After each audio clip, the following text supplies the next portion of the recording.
The crystal chandeliers of the Hartwell Grand Ballroom cast fractured light across hundreds of faces I no longer recognized.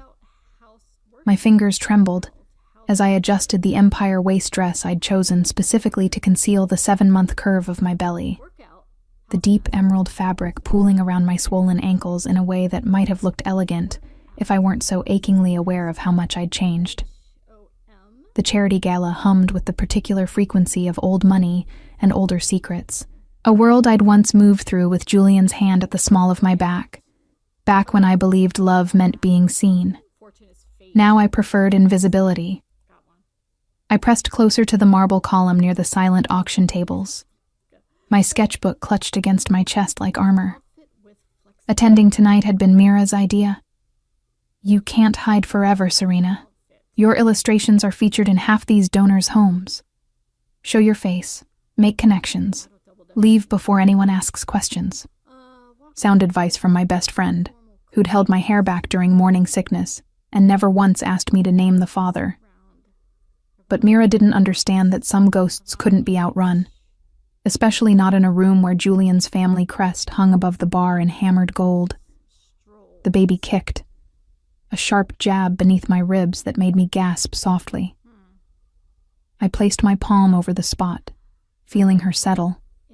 This impossible miracle I'd created with a man whose real name I'd learned only from newspaper headlines weeks after our night together.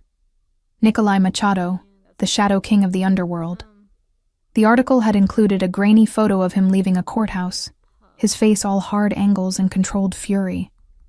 So different from the man who'd traced my tears with calloused thumbs and whispered Russian endearments I still didn't understand. I'd run the morning after, leaving nothing but a sketch I'd drawn of his sleeping profile on hotel stationery. Cowardice, perhaps. Or survival instinct. Serena? Serena Frere? Is that really you? The voice sliced through my carefully constructed piece like a blade through silk.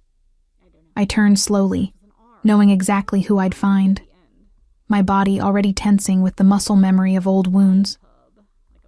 Julian stood 3 feet away, champagne flute dangling from fingers that had once promised me forever, his tailored tuxedo emphasizing the athletic build he maintained through personal trainers I'd never been able to afford. Beside him, a woman in crimson silk pressed against his side with the confidence of legitimacy, her diamond engagement ring catching the light in a way my simple band never had. Julian. My voice came out steadier than I felt, years of swallowing pain finally serving some purpose. It's been a while. 8 months. His smile didn't reach his eyes. Those pale blue depths I'd once found captivating now, just cold. You've been scarce. His gaze traveled down my body with the practiced assessment of someone cataloging damage, and I saw the exact moment he registered the changes. The fuller face, the softer edges, the strategic draping of my dress. Life's been treating you differently, I see. The woman at his side tittered, a sound like breaking glass. Jules, darling, who's this? An old friend. He emphasized the word with surgical precision, erasing 2 years of shared meals and whispered futures with clinical efficiency. Serena used to be quite the society fixture before she decided to pursue her little art hobby full-time. We were close once, weren't we, Serena? I felt rather than saw the small crowd beginning to gather, drawn by the particular cruelty in Julian's tone like sharks to blood and water. My cheeks burned, but I forced myself to meet his gaze. I remember things differently. Of course you do. He laughed, and several people nearby joined in, that pack mentality of the wealthy when they sensed entertainment at someone else's expense. You always had such creative interpretations of reality. That's what makes you good at children's book illustrations, I suppose. Fantasy suits you better than truth ever did. The baby kicked again, harder this time, as if she could sense my distress. I shifted my weight, trying to ease the pressure on my lower back while maintaining some semblance of dignity. Julian's eyes tracked the movement with the focus of a predator who'd spotted weakness. Honestly, though, he continued, his voice rising just enough to ensure our expanding audience caught every word. I barely recognized you. You used to be pretty, Serena. Really striking. Remember how people used to turn their heads when we walked into a room? He gestured vaguely at my face, my body, my existence. What happened? Did you just give up? The words landed like physical blows, each one finding the soft places I'd tried to protect. Around us I heard murmurs, saw phones being subtly angled toward us, capturing my humiliation for social media posterity. The woman in crimson looked me up and down with undisguised pity, her manicured hand squeezing Julian's arm in a gesture of support that made my stomach turn. I should have left then, should have turned and walked away with whatever scraps of dignity remained. But something in me, maybe the hormones, maybe the accumulated weight of 7 months of hiding, maybe the memory of a night when someone had looked at me like I was the most beautiful thing in the world, refused to crumble. I found better things to care about than your approval, Julian. My hand moved unconsciously to my belly, a protective gesture I realized too late would reveal exactly what those better things were. Some of us grow up. Some of us just grow cruel. His eyes followed my hand, and I watched understanding dawn across his features, followed immediately by malicious glee. Oh, Serena, you're not... He laughed again, louder this time, making sure everyone heard. Is that why you've been hiding? You got yourself knocked up? Who's the father? Did he at least stick around? Or were you not worth keeping for him either? The crowd had gone silent now. Dozens of eyes fixed on us with the hungry attention reality television had trained people to crave. I felt tears burning behind my eyes, but refused to let them fall. Refused to give Julian or any of these people the satisfaction of seeing me break. My throat tightened around words I couldn't form, defenses I couldn't build fast enough. That's enough. The voice came from behind me, deep and cold and absolutely familiar. The crowd parted like water, and I didn't need to turn to know who stood there, though my body did anyway, pivoting with the inevitability of a compass finding north. Nikolai Machado materialized from the sea of designer gowns and tuxedos, as if the shadows themselves had birthed him into the light, his presence so commanding that the ballroom seemed to shrink around him. He wore black, because of course he did, the suit tailored to emphasize shoulders broad enough to carry empires or crush them. His dark hair was swept back from a face that cameras never quite captured correctly. They couldn't convey the intensity of his gaze, the way those storm-gray eyes could strip away pretense and see straight through to bone and truth. At 35, he moved with the controlled grace of someone who'd learned early that violence was most effective when it remained potential rather than kinetic. Behind him, I recognized Viriato, his head of security, a mountain of a man whose expression promised consequences. But it was Nikolai who held my attention. Nikolai whose eyes found mine with recognition that sent electricity down my spine. Nikolai whose jaw tightened as his gaze dropped to my belly and stayed there. Mr. Machado. Julian's voice had lost its edge, replaced by the careful neutrality of someone who'd just realized they were standing too close to a cliff. I didn't know you were attending tonight. Nikolai didn't acknowledge him. Instead, he moved to my side, his hand settling at the small of my back with a possessiveness that made my breath catch. His touch was gentle, reverent even, but the message it sent to everyone watching was unmistakable. Mine. Serena. My name in his mouth sounded like a prayer and a claim all at once, his slight Russian accent curling around the syllables. You should have told me you were coming tonight. I would have arranged for proper security. I stared at him, unable to form words. We hadn't spoken since that night 3 months ago, the night I'd fled his hotel room like Cinderella from a very different kind of ball. The night I'd convinced myself that a man like him, dangerous, powerful, moving through worlds I'd never understand, couldn't possibly want the complication of me, let alone the child we'd created. The night I'd been catastrophically wrong. You know each other? Julian's question came out strangled, confusion and dawning horror warring across his face. Nikolai's hand moved from my back to my waist, his thumb tracing small circles against the fabric of my dress, in a gesture so intimate it made several onlookers gasp. Know each other? His smile was a predator's smile, all teeth and no warmth. Mr. Castro, allow me to clarify the situation. This woman, the one you just publicly humiliated, carries my child, which makes your comments not just offensive, but personally insulting to me. The color drained from Julian's face. Around us, phones were definitely recording now, capturing the moment Julian Castro learned he'd made an enemy of the most dangerous man in the city. The woman in crimson had already stepped away from him, her survival instincts sharper than her fiancé's. I had no idea, Julian stammered, but Nikolai cut him off with a look that could have frozen fire. You humiliated her because you thought she was alone, unprotected, fair game for your small cruelties. Nikolai's voice remained conversational, which somehow made it more terrifying. Men like you only show courage when you believe there will be no consequences.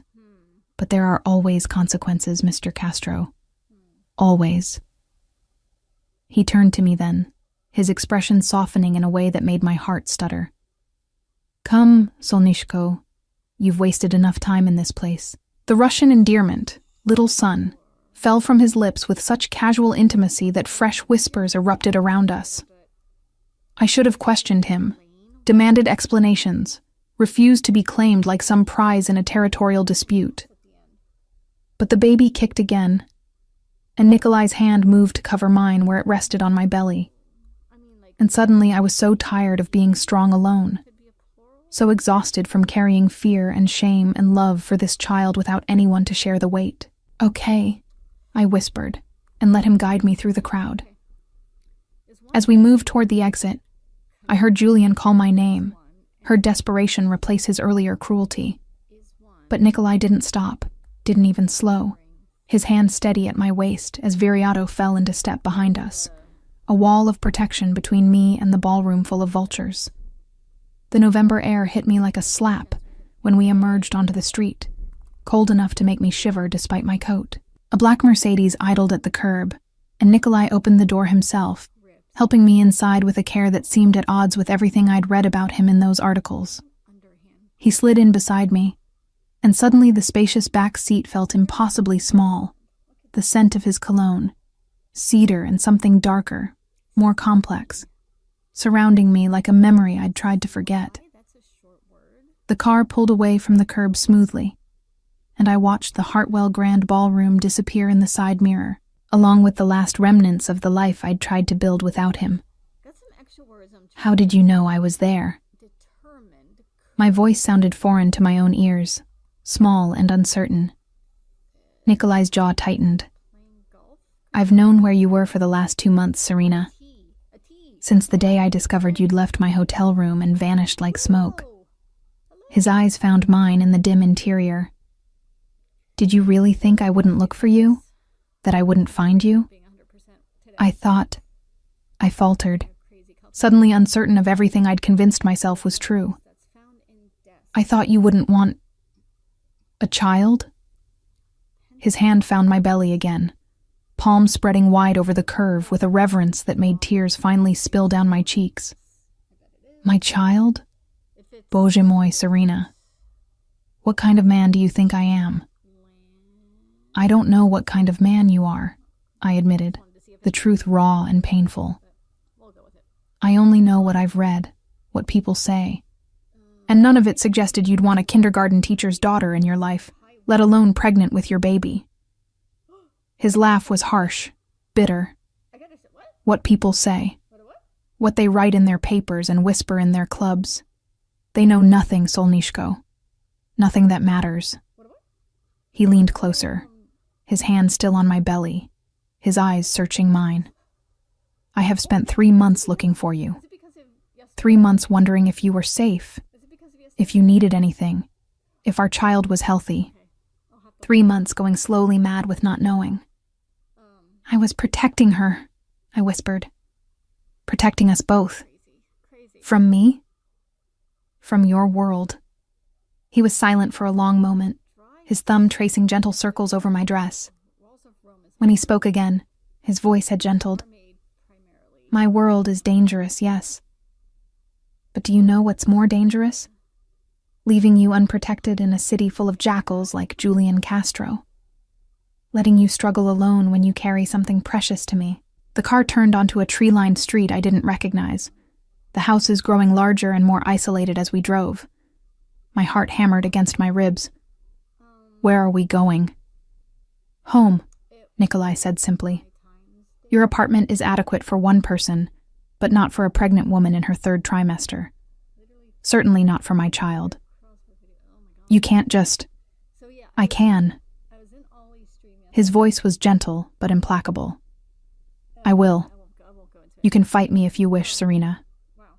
But know that I will win, because I have resources you cannot imagine and a determination you cannot comprehend. Or...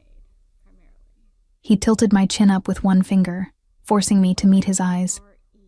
You can trust that everything I do to protect what's mine. I'm not yours, I said, but even I could hear how weak the protest sounded. His smile was slow, dangerous, infinitely possessive. Aren't you? You've been mine since the moment you let me touch you, Solnishko.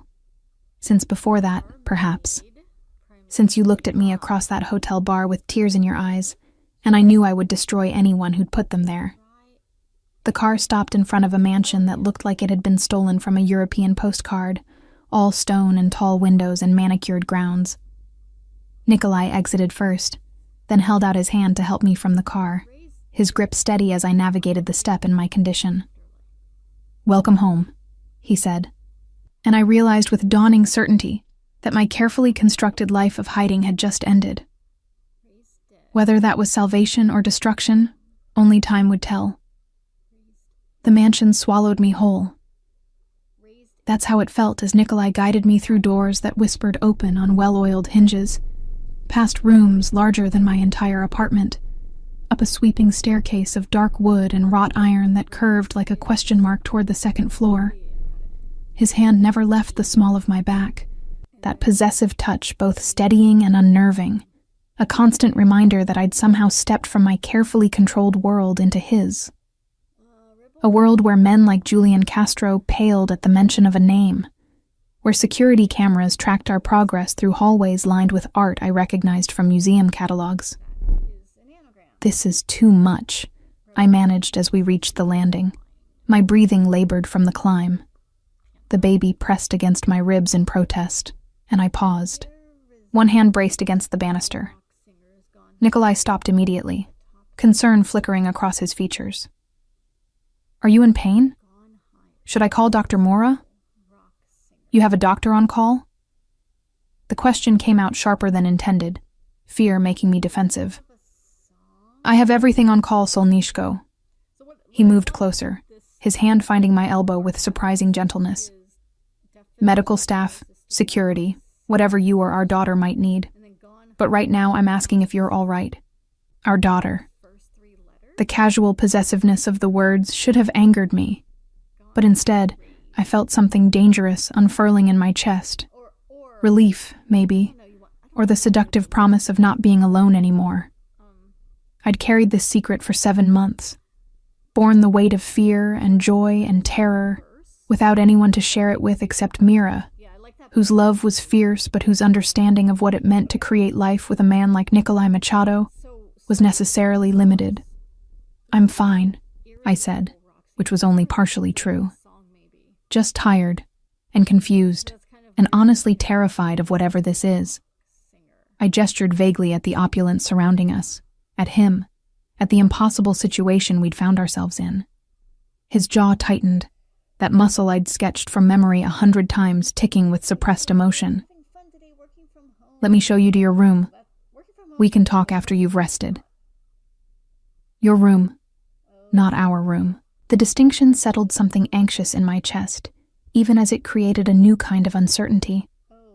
What exactly did Nikolai expect from this arrangement? What did I want him to expect?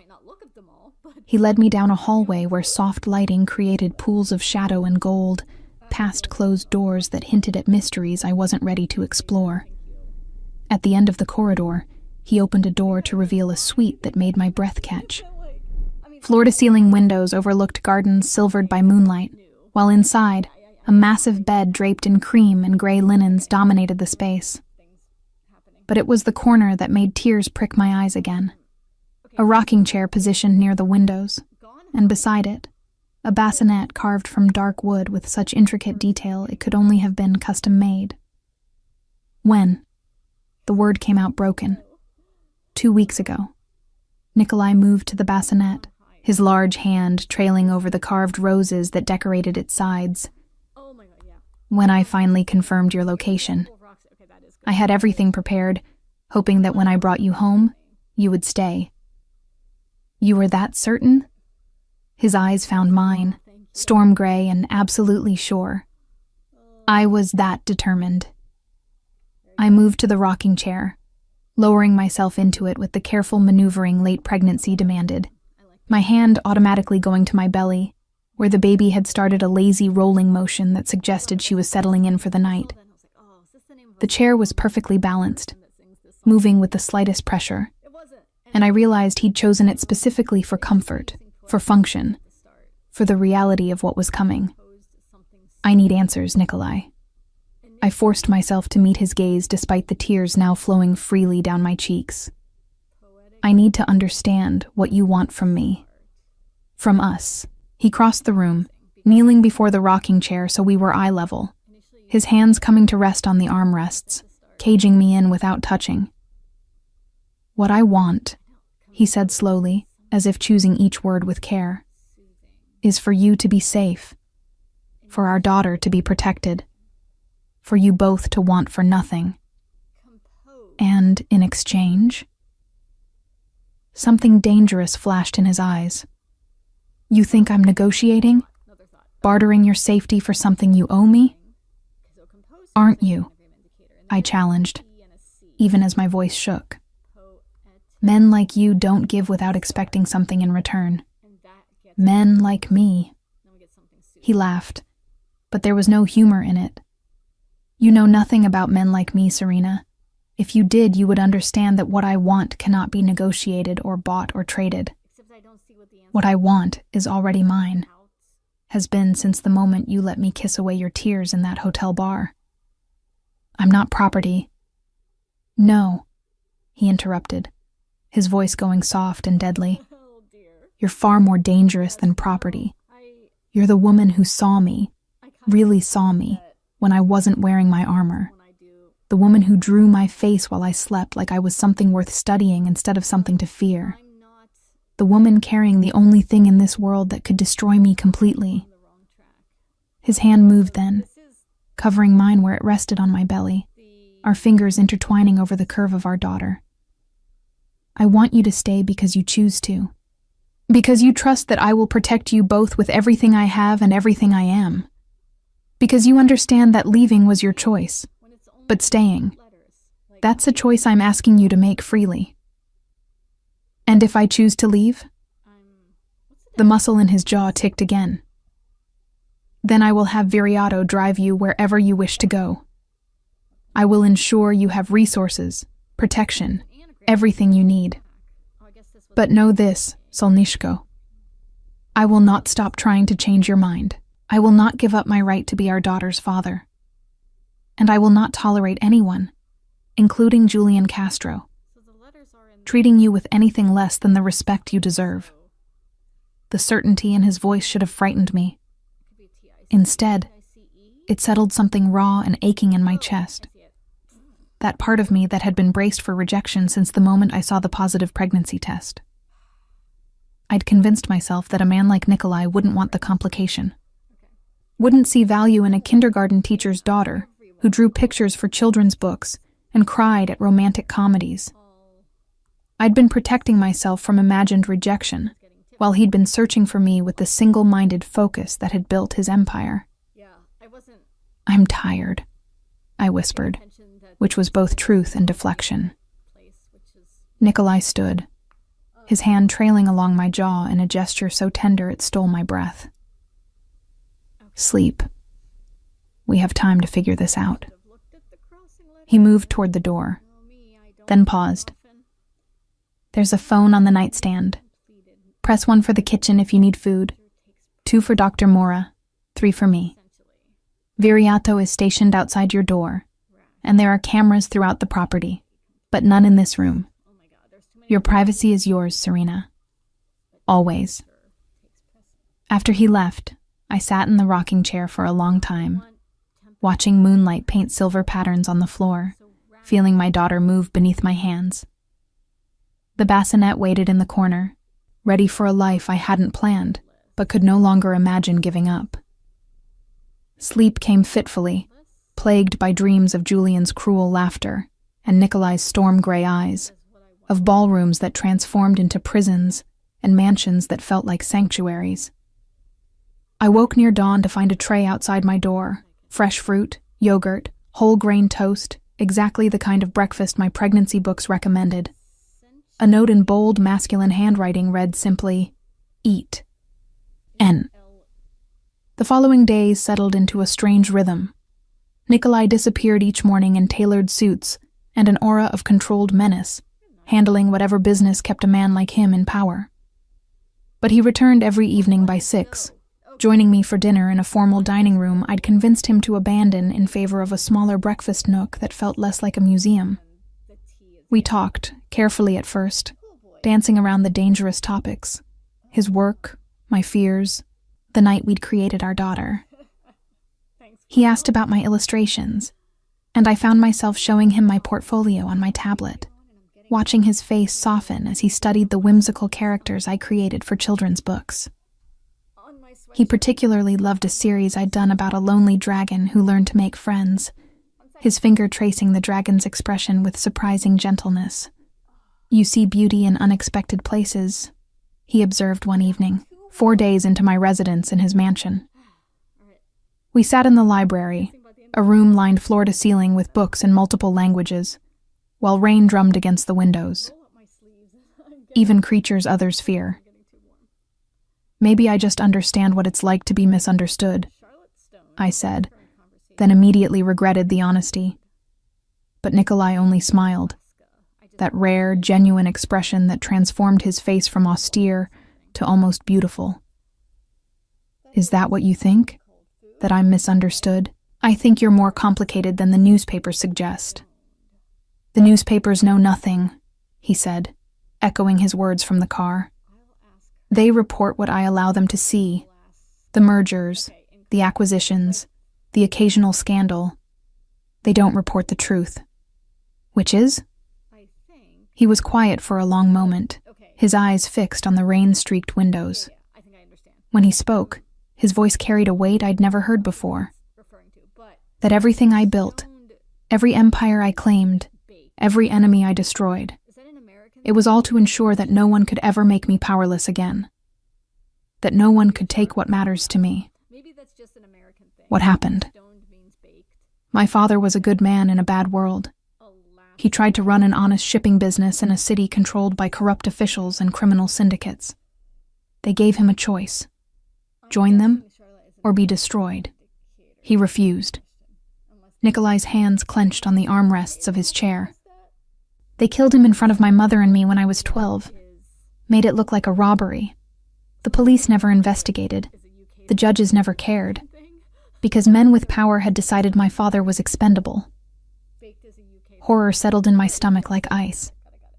"Nikolai, I swore that day I would never be powerless again. Never let anyone I loved be vulnerable to men who think cruelty is their right." His eyes found mine, fierce and burning. "So yes, Serena, I built an empire. I played their game and I won it so completely that now they fear me the way I once feared them. The newspapers call me dangerous. They're right.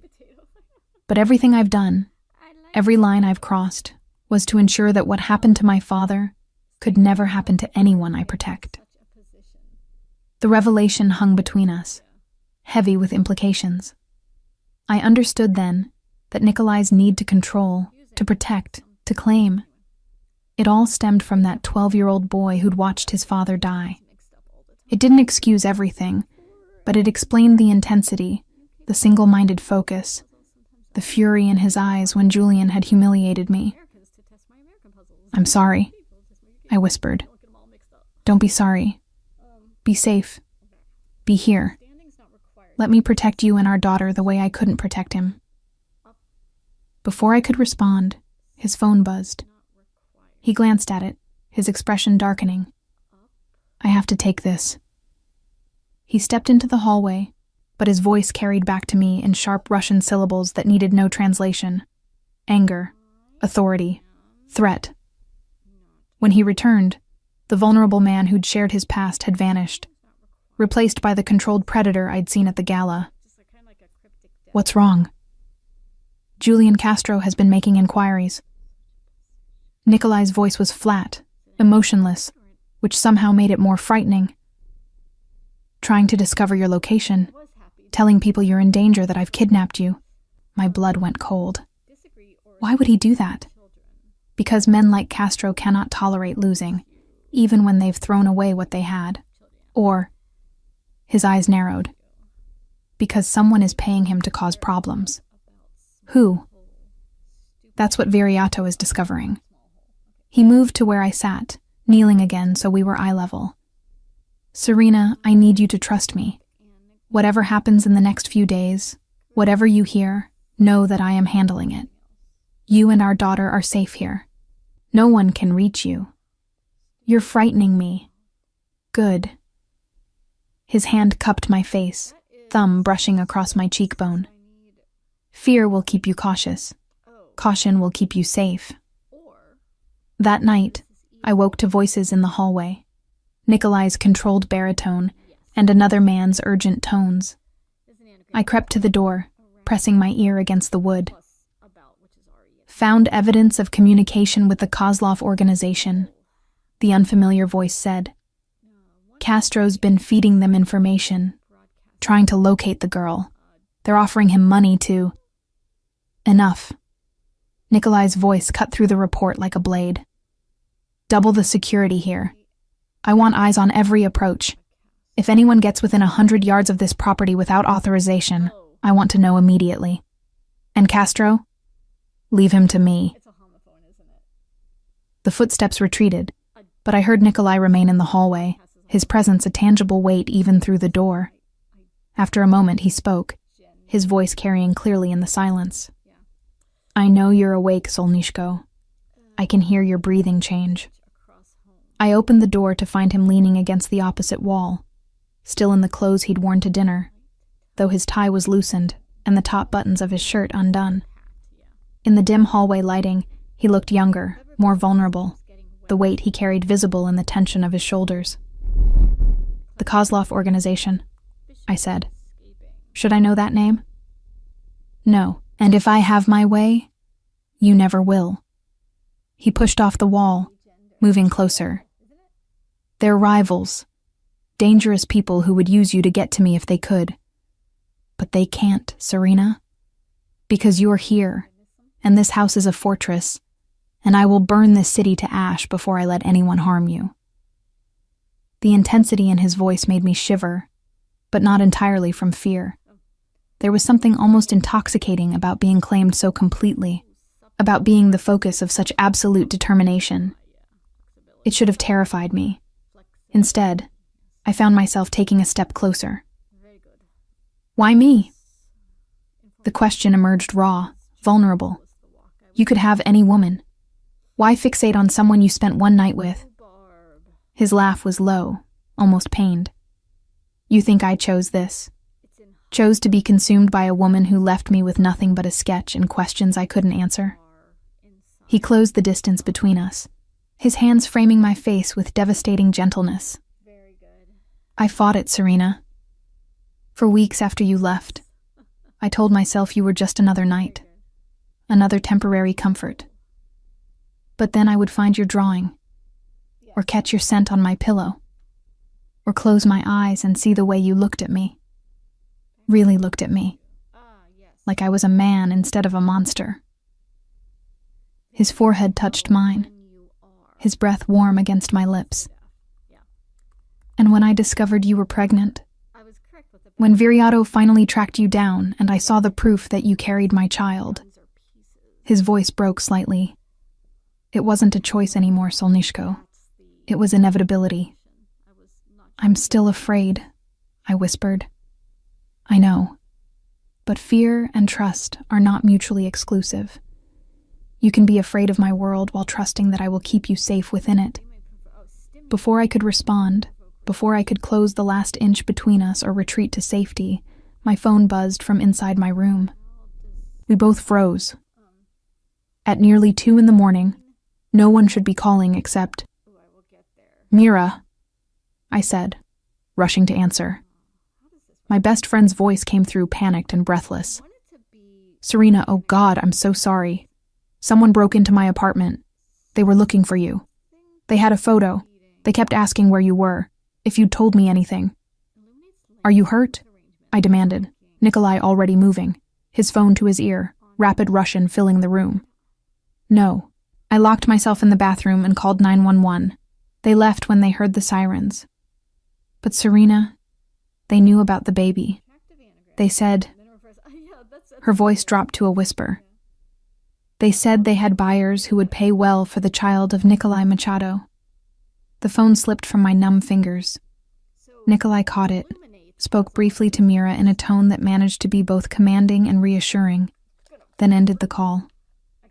When he looked at me, his eyes held a fury that should have terrified me. This ends now, he said quietly. Tomorrow, I'm dealing with Castro and the Kozlovs both. But tonight, you're moving to the master suite. My room, where I can protect you personally. Nikolai, this is not negotiable, Serena. He pulled me against him, his hand cradling the back of my head, my swollen belly pressed between us. They know about our daughter. They're willing to hurt people close to you to get to me. The only place you're truly safe is where I can see you, touch you, know with absolute certainty that you're protected. I should have argued, should have insisted on maintaining boundaries, on protecting what remained of my independence. But Mira's terrified voice echoed in my head, and the baby kicked hard against my ribs as if in agreement, and suddenly I was so tired of being strong alone. Okay, I whispered against his chest, breathing in cedar and dark spices and the unique scent that was purely him. Okay. He lifted me then, cradling me against his chest with a gentleness that belied his strength, carrying me down the hallway to a door I'd never entered. The master suite was dark and masculine, all deep colors and heavy furniture, but the bed looked impossibly soft, and when he laid me down on it, the mattress conformed to my aching back like it had been designed specifically for my comfort. Sleep, he commanded, pulling a blanket over me. I have calls to make, arrangements to finalize. By morning, Castro and the Kozlovs will understand the cost of threatening what's mine. He moved toward a desk in the corner, but I caught his hand. Will you hurt Julian? Nikolai's smile was cold, predatory, utterly without mercy. Not physically, that would be too kind. By the time I'm finished, he'll wish I had simply killed him. The promise should have horrified me. Instead, I found myself thinking of Julian's cruel laughter, his public humiliation, his willingness to endanger me and my child for money or revenge or whatever motivated his current choices. Good, I said, and meant it. Something flickered in Nikolai's eyes. Approval, perhaps, or recognition. He brought my hand to his lips, pressing a kiss to my knuckles. Sleep, Solnishko. When you wake, you'll be safer than you've ever been. I drifted off to the sound of his voice on the phone, speaking in Russian that rose and fell like a dangerous symphony, making plans I didn't understand for outcomes I could only imagine. And for the first time in 7 months, I slept without dreaming of running. Morning arrived with pale winter sunlight and the realization that I'd slept more deeply than I had in months. Nikolai's scent surrounding me from the pillows, his presence in the room, or just beyond it, a strange comfort I was still learning to accept.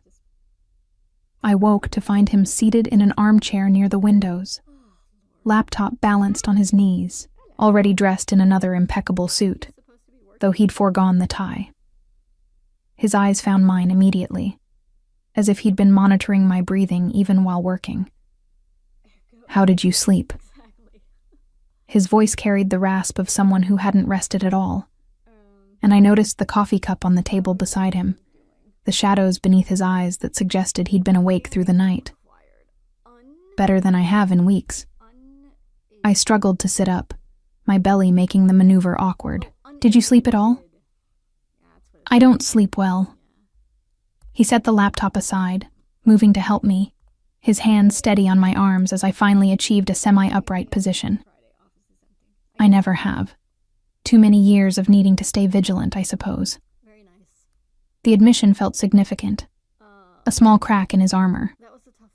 I studied his face, noting the tension around his eyes, the tightness of his jaw that suggested whatever calls he'd made through the night had not gone easily. What happened? With Julian and the Kozlovs? Nikolai's expression hardened.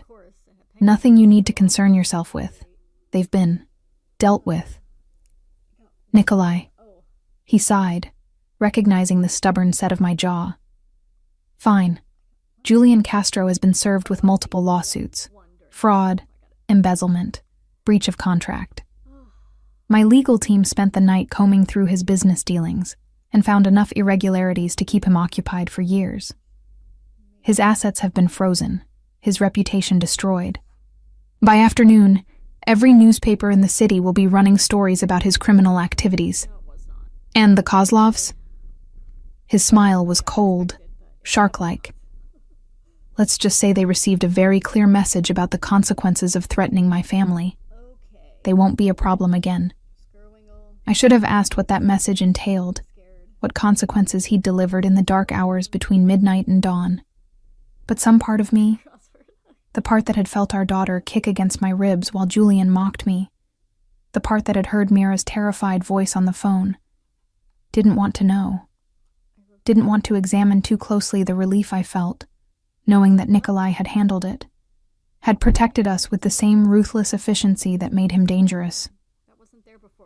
"Thank you," I said instead, the words inadequate for the complexity of what I felt. "You don't thank me for protecting what's mine. Solnishko." He cupped my face, his thumb brushing across my cheekbone. "You simply accept that I will always do so, no matter the cost." Before I could respond, his phone buzzed. He glanced at it, his expression shifting to something almost pleased. "Your friend Mira is here. I had Viriato collect her this morning and ensure her apartment was secured. I thought you might want to see her, confirm she's safe." Emotion clogged my throat. "You brought her here? She was threatened because of her connection to you. That makes her my responsibility to protect." He stood, offering his hand. "Come. She's waiting in the breakfast room." Mira looked smaller than I remembered, curled in a chair by the windows with a cup of coffee clutched between her palms. When she saw me, she launched herself forward, wrapping me in a fierce hug that had to navigate around my belly. "Thank God," she whispered against my shoulder. "When those men broke in, when they started asking questions, Serena, I was so scared. I know. I'm sorry. I never meant for you to be dragged into this." I pulled back, studying her face for signs of harm. "Are you okay? Did they hurt you?" "No. Scared me half to death, but physically I'm fine."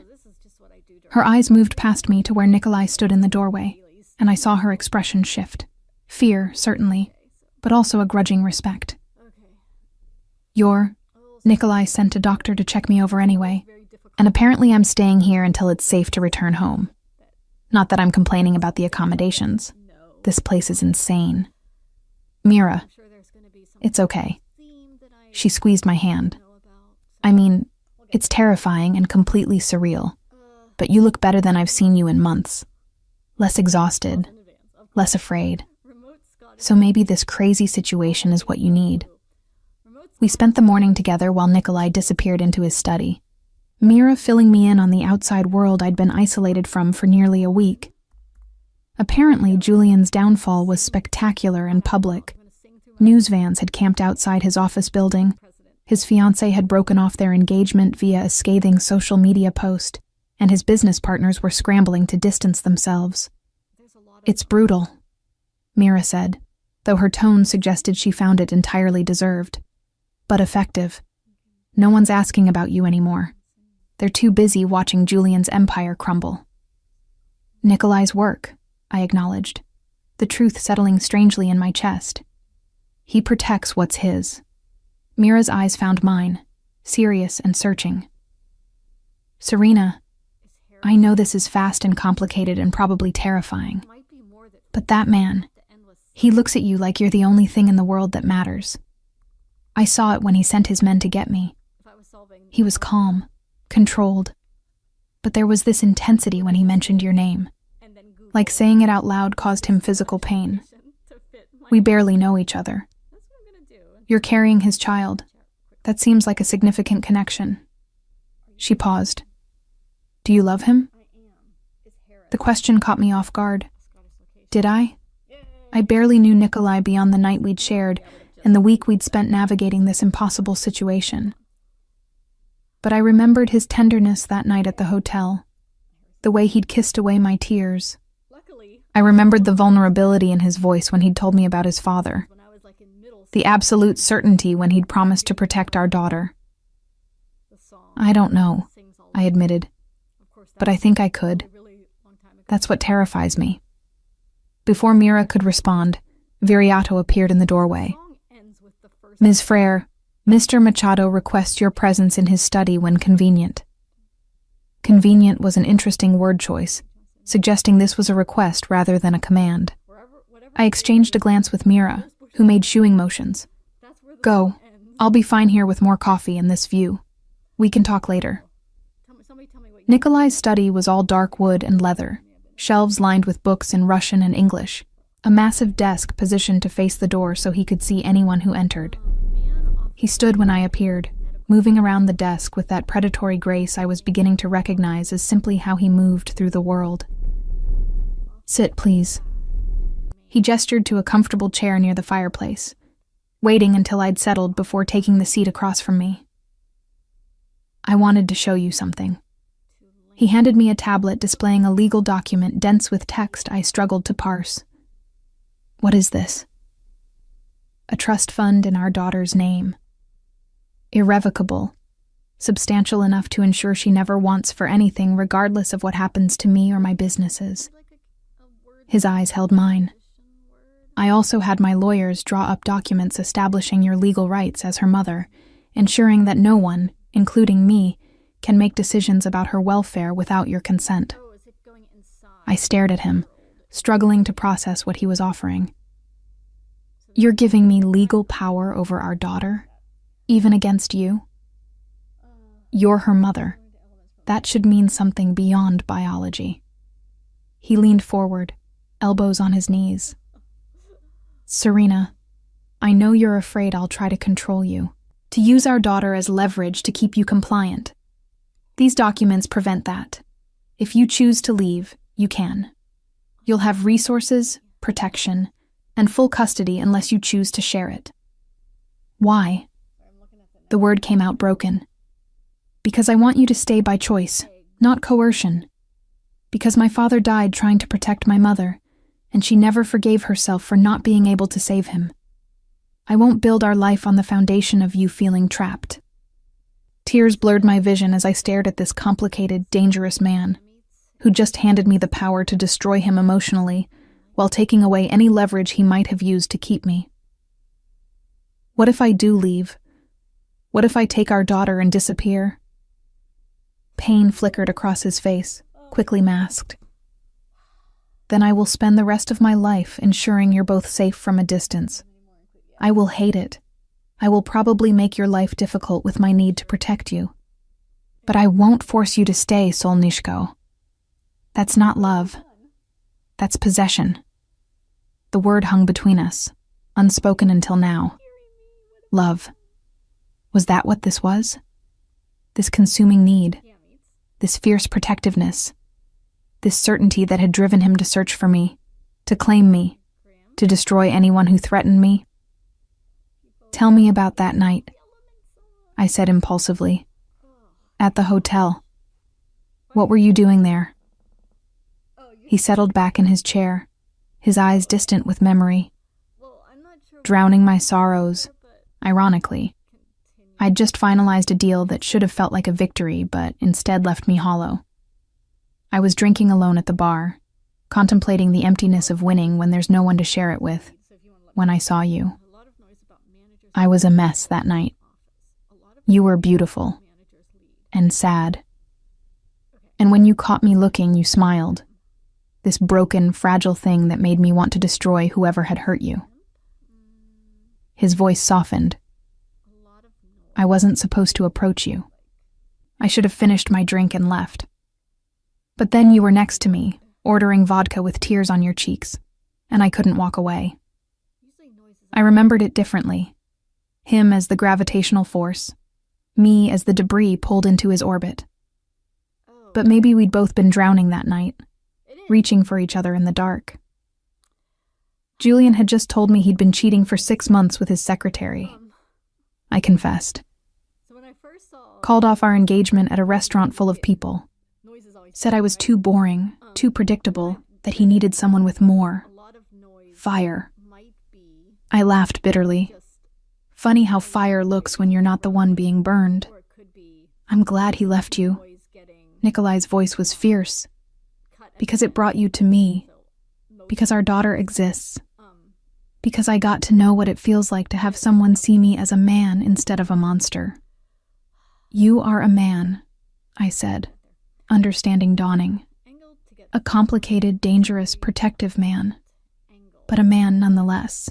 He stood, crossing to kneel before my chair the way he had that first night in my room, his hands covering mine where they rested on my belly. I want to ask you something, and I need you to answer honestly.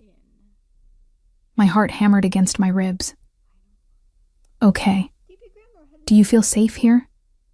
Not just physically protected, but emotionally safe? Can you imagine building a life in this house, raising our daughter in this world?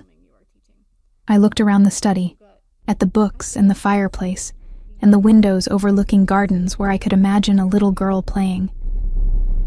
I thought about Mira safe in the breakfast room, about Julian's empire crumbling because he'd threatened me, about Nikolai's exhausted eyes from spending the night protecting what he'd claimed as his.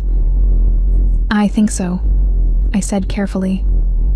But I need you to understand that I'm still figuring this out, still learning to trust that this is real and not just some temporary arrangement that will fall apart when the novelty wears off. I'm not a man who does temporary, Serena. His hands tightened on mine. When I commit to something, I see it through. And I've committed to you and our daughter with everything I am. The baby chose that moment to kick, hard enough that Nikolai felt it through my belly. His eyes widened, his expression transforming into something almost childlike in its wonder. She's strong, he murmured. She's your daughter. Of course she's strong.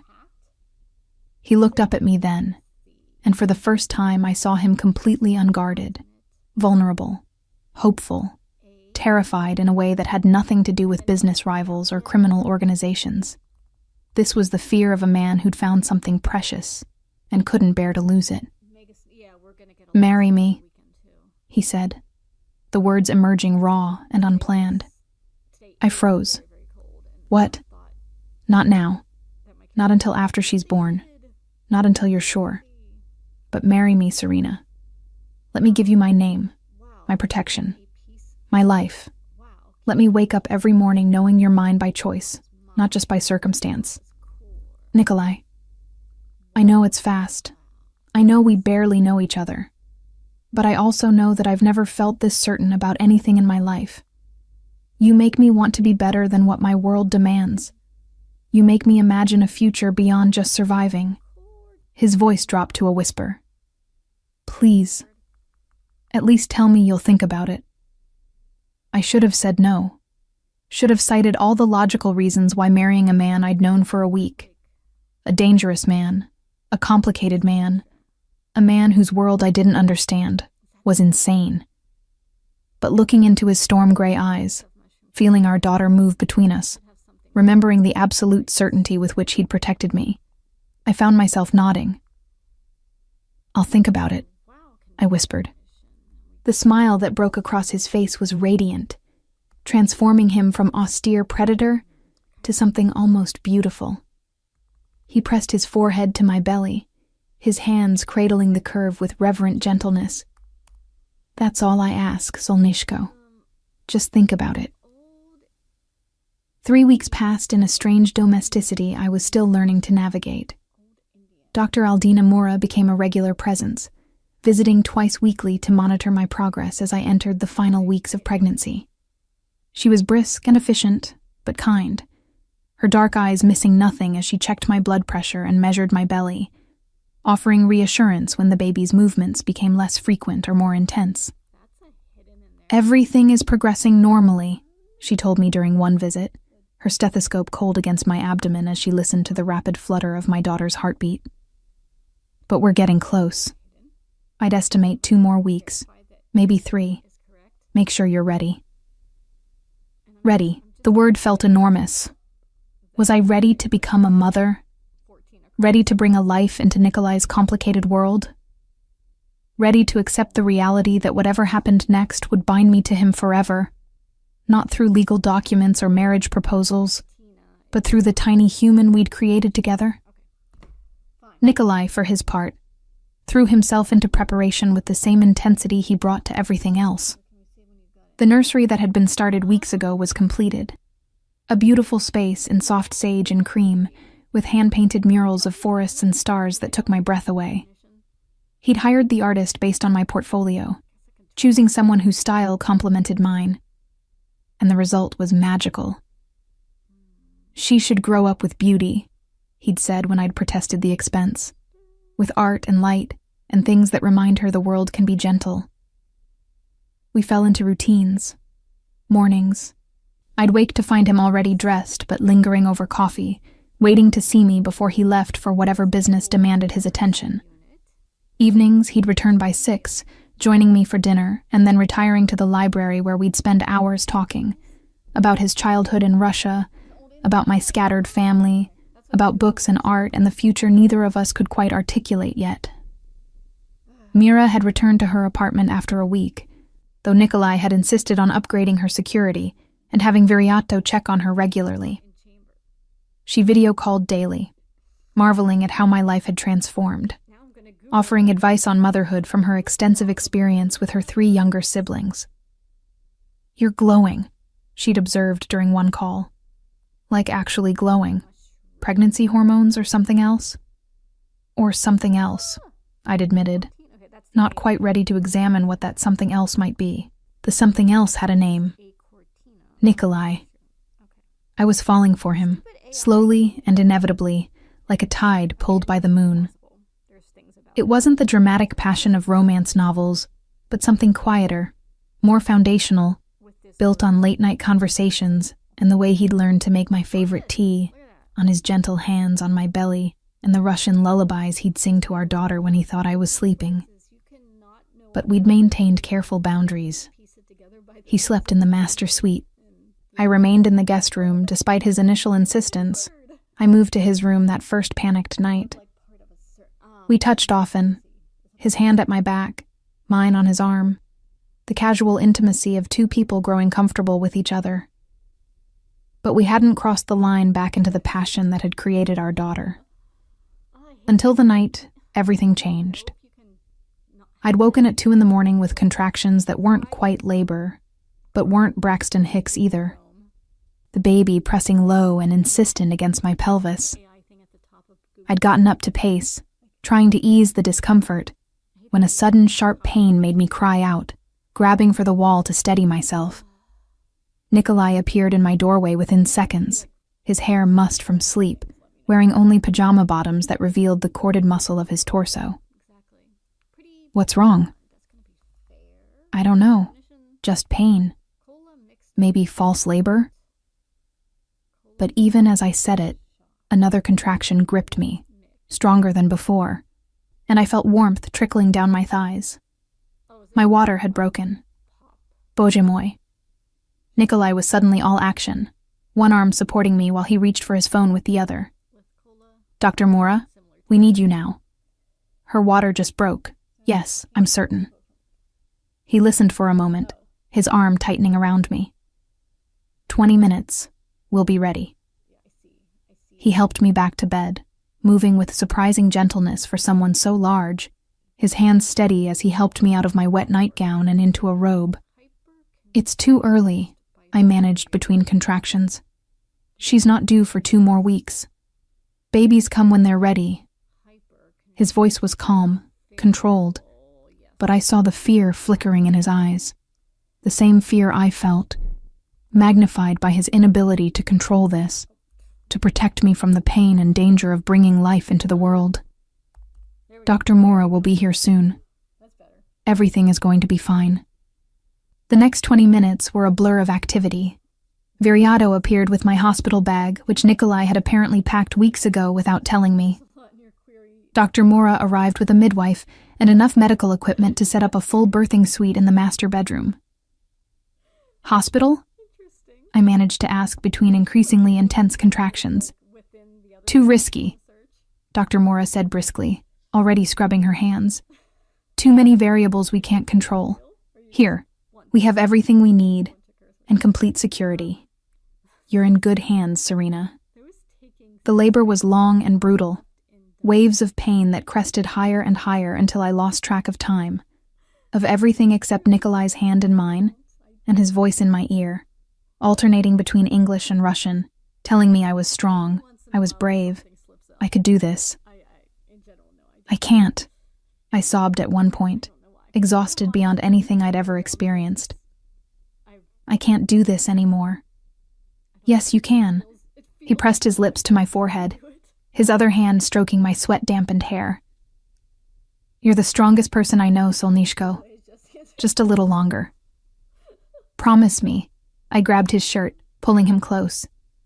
If something happens, if you have to choose, save her. Promise me. His face went white. Don't say that. Don't even think it. Promise me, Nikolai. I promise I'll save you both, he said fiercely. I didn't survive everything I've survived to lose either of you now. Do you understand me? You're both coming through this. Dr. Mora's voice cut through our exchange. Serena, I need you to push. Now. The next 30 minutes were the hardest of my life. Push and breathe and push again. Nikolai's hand crushed in mine, his voice constant in my ear. And then, a cry. Sharp and indignant and absolutely perfect. It's a girl, Dr. Mora announced, though we'd known for months. A beautiful, healthy girl. They placed her on my chest, this tiny miracle with dark hair and eyes that struggled to focus, her small fists waving in protest at the sudden cold brightness of the world. She was perfect. Absolutely. Impossibly perfect. Hello, my love, I whispered, tears streaming down my face. I'm your mama. Nikolai's hand shook as he touched her tiny head, his expression a mixture of awe and terror and love so fierce it took my breath away. She's perfect, he breathed.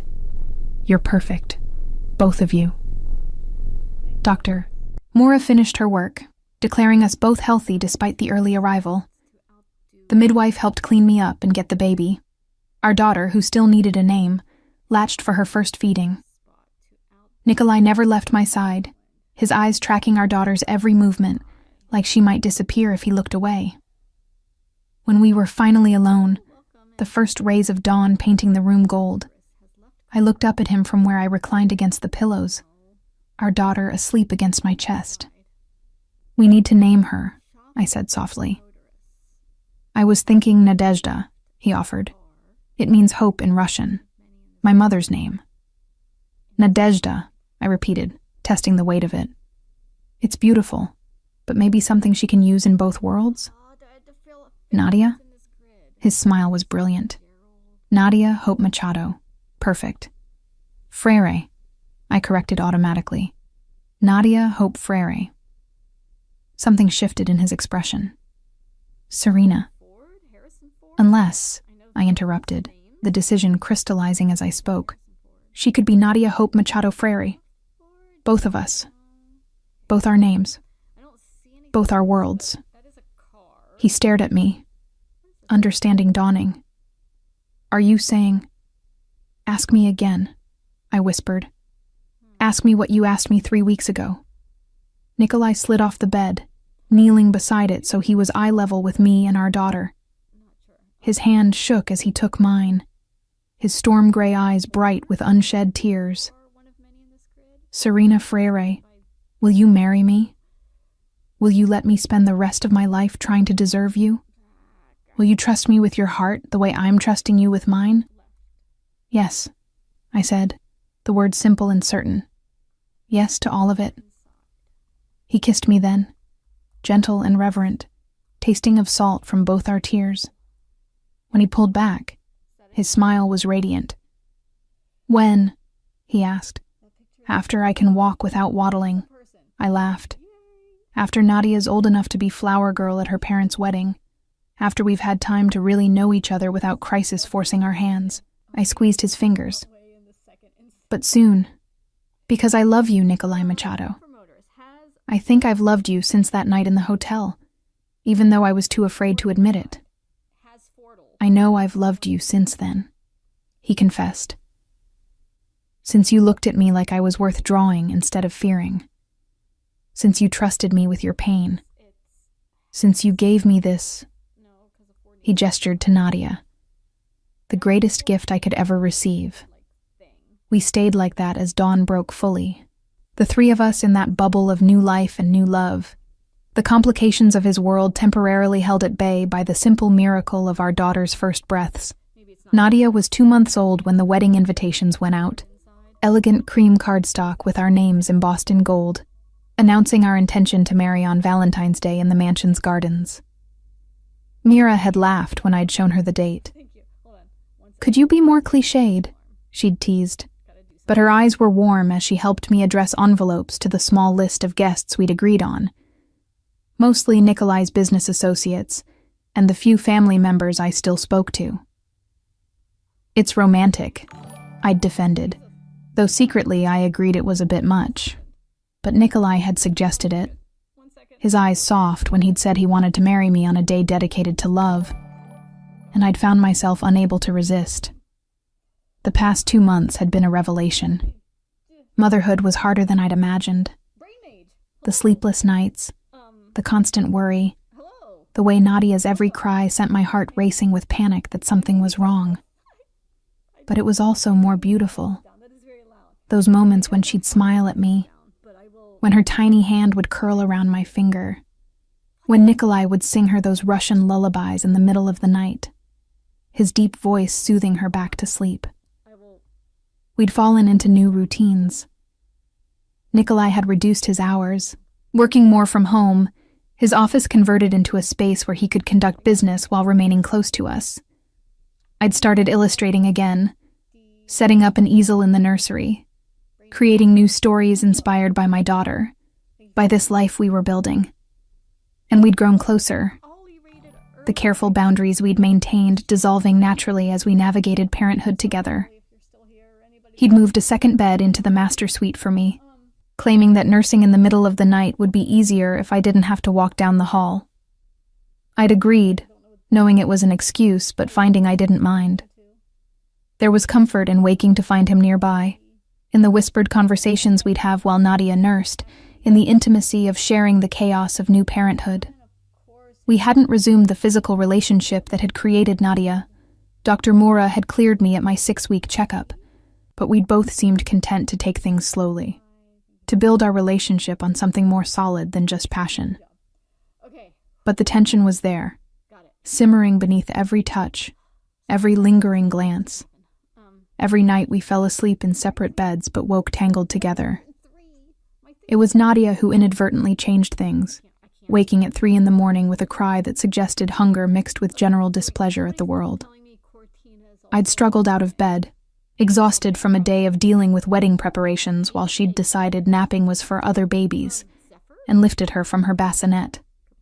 "I know, sweet girl. Mama's here." I settled into the rocking chair, but she fought the latch, arching her back and wailing with the particular fury only an overtired infant could muster. "Let me try." Nikolai appeared beside me, his hair disheveled, shirtless in just his pajama bottoms. He lifted Nadia gently, cradling her against his bare chest and beginning a slow walk around the room, humming one of his Russian lullabies. She quieted almost immediately, her small body relaxing against his skin, her eyes drifting closed. I watched them together, this powerful, dangerous man gentled completely by our daughter, and felt something shift inside me. Love mixed with desire, tenderness with need, the full force of what I'd been holding back crashing over me like a wave. "Nikolai," I whispered. He looked up, Nadia now fully asleep against him, and whatever he saw in my face made his eyes darken. "Serena, make love to me," I said, the words emerging certain and clear. "Not because we're getting married, not because of Nadia, but because I want you, and I love you, and I'm tired of sleeping in separate beds." He crossed to Nadia's bassinet, laying her down with infinite care, covering her with the soft blanket my grandmother had crocheted years ago. Then he turned to me, and the hunger in his eyes stole my breath. "Are you certain?" His voice was rough, barely controlled. "Because if we do this, Solnishko, there's no going back. You'll be mine completely." "I'm already yours," I said, rising from the rocking chair and closing the distance between us. "I have been since that night at the hotel. I was just too afraid to admit it." He kissed me then, deep and consuming, his hands framing my face like I was something precious and fragile and infinitely worth protecting.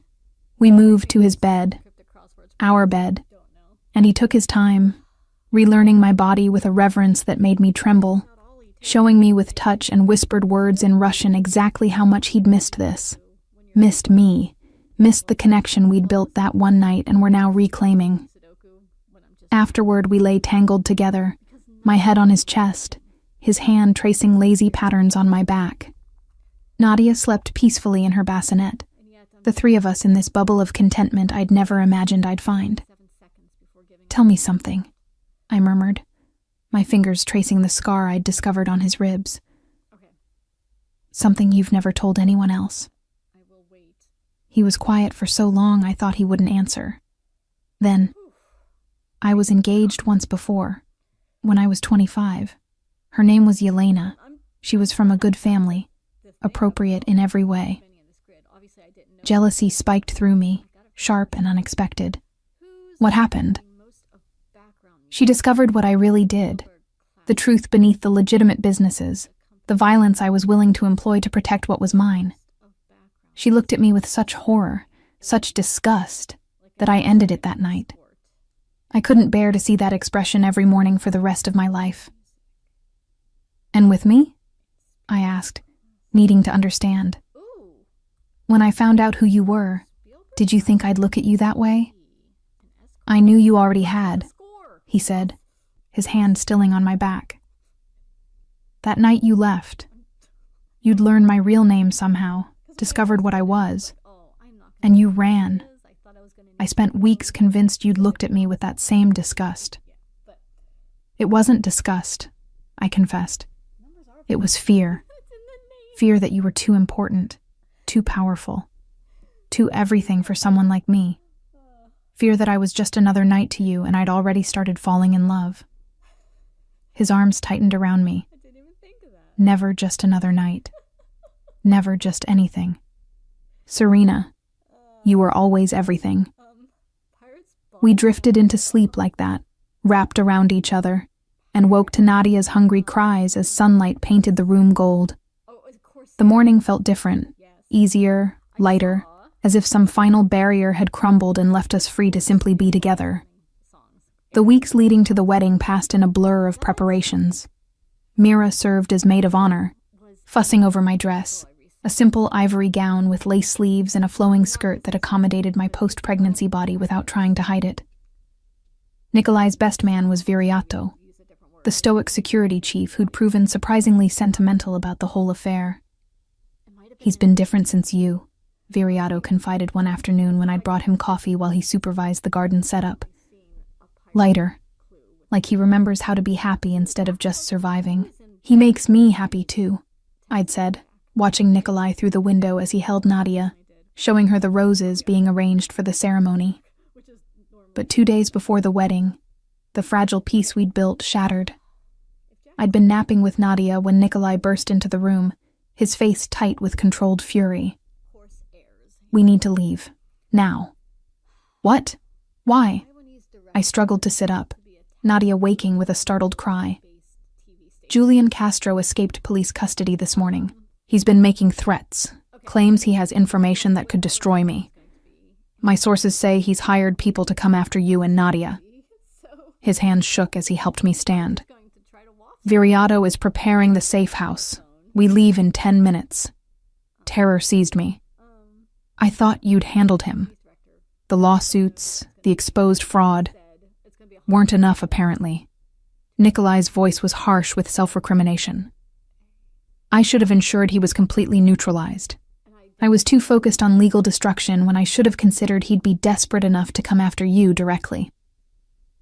The safe house was a fortress disguised as a cabin 2 hours north, surrounded by forest, and accessible only by a single guarded road. We spent 3 days there while Nikolai's people searched for Julian.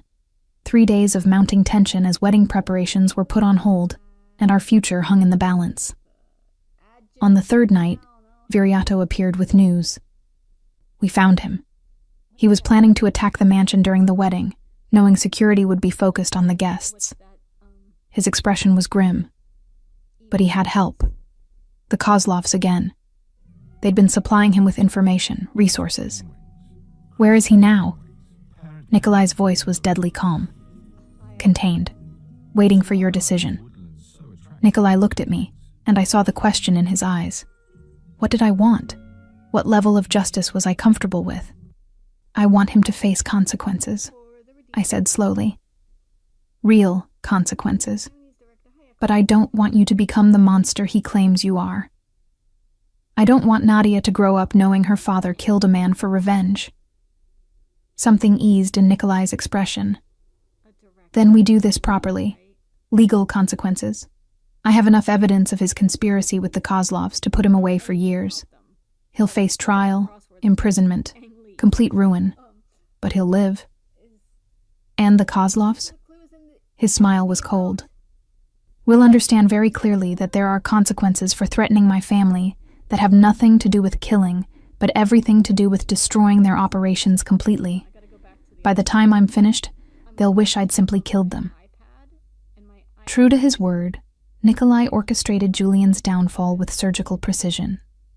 By the end of the week, Julian was in federal custody facing charges of conspiracy, attempted kidnapping, and working with a criminal organization. The evidence was overwhelming. Recordings, financial transfers, detailed plans to abduct me and Nadia during the wedding chaos. The news coverage was brutal. Every channel ran stories about Julian Castro's fall from respected businessman to desperate criminal. His family disowned him. His former fiancée gave tearful interviews about the man she'd never truly known. And I felt nothing. Not satisfaction or pity, or even relief. Just a quiet certainty that this chapter was finally, irrevocably closed. On Valentine's Day, with the gardens transformed into a winter wonderland of white roses and fairy lights, I married Nikolai Machado in front of 40 guests, with Mira crying happy tears, and Viriato looking suspiciously emotional, and Nadia sleeping peacefully in her grandmother's arms, Nikolai's mother, who'd flown in from Russia and taken one look at me before pulling me into a fierce hug and declaring in broken English that I'd made her son happier than she'd ever seen him. As I walked down the aisle on my own, no one to give me away, because I was choosing this myself, claiming this life and this man and this future. I caught Nikolai's eyes and saw everything he felt reflected back at me. Love, yes, but also relief, gratitude, wonder that we'd both survived everything that had tried to destroy us and found each other anyway. "You're beautiful," he whispered when I reached him, his hands taking mine, his eyes bright with unshed tears. "You're mine," I whispered back, and watched joy transform his face. The ceremony was simple, our vows traditional. But when the officiant pronounced us married and Nikolai kissed me, there was nothing simple about it. Only the promise of everything we'd build together. Everything we'd already survived. Everything we'd protect with the fierce love that had brought us through darkness into light. 5 years later, I stood in the same gardens where we'd married, watching Nadia chase butterflies through the rose bushes, her dark hair streaming behind her, her laughter the most beautiful sound in the world. She wore a purple dress she'd insisted on, like the princesses in Mama's books, and had dirt on her knees from investigating interesting rocks, because our daughter had inherited both my artistic eye and Nikolai's determination to understand how everything worked. "She's going to need a bath before dinner," Mira observed from her seat beside me, her own daughter, 1-year-old Carmo, sleeping against her shoulder. "And possibly a complete wardrobe change." "Probably," I agreed, smiling. "But she's happy. That's what matters." My life had transformed so completely in those 5 years that sometimes I had to pause and marvel at it. My illustrations had been published in a series of children's books that had become bestsellers, my whimsical style finding an audience hungry for stories about brave little girls and the dragons who became their friends. Nikolai had encouraged every step, converting one of the mansion's rooms into a proper studio, hiring a publicist to manage my growing fame while maintaining our privacy. He'd also gradually legitimized more of his operations, using his power and resources to build legal empires that didn't require the violence of his past. He still had enemies.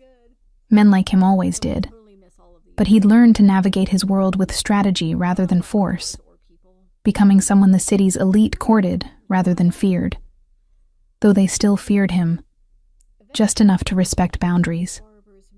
Nadia knew her father was important, that he had responsibilities beyond our family, but she also knew him as the man who read her stories at bedtime, who taught her Russian nursery rhymes, who let her paint his nails when she wanted to practice being a beauty expert. She was loved, protected, cherished, everything Nikolai and I had promised each other that first terrifying night. And Julian? He'd been sentenced to 15 years in federal prison for his conspiracy charges, his appeals exhausted, his name a cautionary tale about what happened when desperation drove people to ally with dangerous forces. I'd seen one article about him recently, noting how different he looked. Older, diminished, the arrogance that had defined him eroded by years of consequences. I'd felt nothing. He was a closed chapter, relevant only as the man whose cruelty had pushed me toward the hotel bar where I'd met Nikolai. "Mrs. Machado Freire?" Viriato appeared at my elbow, still serving as head of security, but now with a wife and twin boys of his own. "There's someone at the gate asking for you. Says she's a journalist from Metropolitan Life magazine." I exchanged a glance with Mira. I'd been avoiding most press, keeping my public persona focused on my work rather than my personal life. But Metropolitan Life was prestigious, known for substantive profiles rather than gossip. "What does she want?" "An interview about your newest book series and your philanthropic work." The philanthropic work was Nikolai's idea, a foundation we'd started together supporting arts education in underserved communities, combining my passion for creativity with his resources. It had grown beyond anything we'd imagined, now operating programs in 12 states. Let her in, I decided. But the interview happens in my studio. Nikolai and Nadia stay private. The journalist was younger than I expected, maybe 30. With sharp eyes and a recorder she asked permission to use. We settled in my studio, surrounded by my artwork, and she began with standard questions. My process, my inspiration, what I hoped readers took from my stories. Then she shifted. Your husband is Nikolai Machado. The Nikolai Machado. How do you reconcile his reputation with your work creating content for children? I'd expected this. Had practiced the answer. My husband is a complicated man who has built legitimate businesses that employ thousands of people. He's also the man who holds our daughter when she has nightmares, who teaches her to be kind and brave and thoughtful. I reconcile it by understanding that people are more than their reputations, more than the worst things they've ever done. And his past, the allegations of criminal activity. Allegations that were never proven in any court of law, I said calmly. My husband has enemies who would like to damage his reputation. But I know the man I married. I know the father raising our daughter, and I trust him completely. She made notes, then looked up. I have to ask, do you know what people say about you? That you used to be engaged to Julian Castro? That he publicly humiliated you at a charity gala? My spine straightened. I do know what people say. I was there, after all, when Julian decided to mock me in front of a ballroom full of people. How did it feel, having your ex-fiancé tell you that you used to be pretty? The memory should have stung. Instead, I smiled, sharp and certain. It felt like watching a small, cruel man reveal exactly who he was to everyone watching. And then watching my future husband, the man Julian thought was just another guest, claim me as his own and destroy Julian's entire world within days. So it felt like the beginning of my real life, I suppose. The life where I'm loved, valued, protected by someone who sees me as I actually am, instead of some lesser version of what he wanted. The journalist's eyes widened. That's quite a statement. It's the truth. Julian tried to make me feel small because he'd lost his power over me. He didn't know I was carrying Nikolai's child. Didn't know I'd already found something infinitely better than what he'd offered. And now? I gestured to the framed photo on my desk. Nikolai and Nadia and me at last year's Christmas, all of us laughing at something Nadia had said. Now Julian is in prison, and I'm building a life with a man who would burn the world to keep me safe. So who really won that exchange? Do you ever regret how public that humiliation was? Not even slightly, I said. Because it led me here. To my daughter, my husband, my work. Every terrible moment, every fear, every doubt. It was all necessary to get me to this life. I wouldn't change any of it. After the interview ended and the journalist left, I found Nikolai in the library. Nadia curled against his side as he read her one of my books in Russian, translating as he went. They looked up when I entered, identical gray eyes. Nadia had inherited his eyes, my stubborn chin, tracking my movement across the room. How did it go?